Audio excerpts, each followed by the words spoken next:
प्रहार जनशक्ती पक्षाकडून विविध मागण्यांसाठी स्वतःला गाढून घेत आत्मक्लेश आंदोलन सुरू केलंय। नंदेश्वर येथील महिला सौ स्वाती गरंडे यांना घराकडे जाण्यासाठी रस्त्याची मागणी केली होती। दिनांक 13 सप्टेंबर रोजी अधीक्षक कार्यालयाकडून चलन भरून बंदोबस्त घेण्याचे आदेश घेऊन देखील चलन भरण्यात आलेले नाही। जाणीवपूर्वक त्रास देण्याचं काम सुरू आहे। तिला मंजूर झालेले घरकुल अजूनही अर्धवट स्थितीत आहे।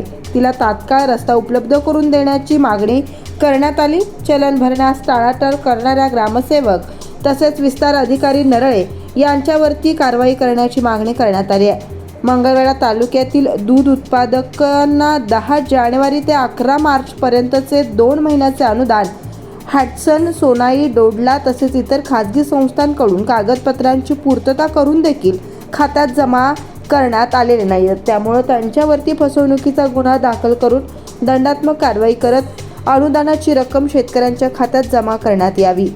विमा कंपनीकडून सन 2023-24 रोजी तूर उत्पादकांची करण्यात आलेली लूट तात्काळ थांबवावी तसंच त्यांनी भरलेल्या विम्याच्या रकमेप्रमाणे त्यांना विमा देण्यात यावा।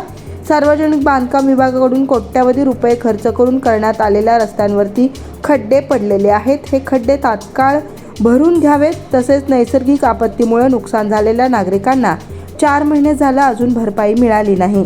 तसेच दिनांक 24 सप्टेंबर खात्यावरती रक्कम सोडण्याचे आश्वासन देण्यात आलं होतं, परंतु अद्यापही त्यांना भरपाई देण्यात आलेली नाही। ती तात्काळ द्यावी।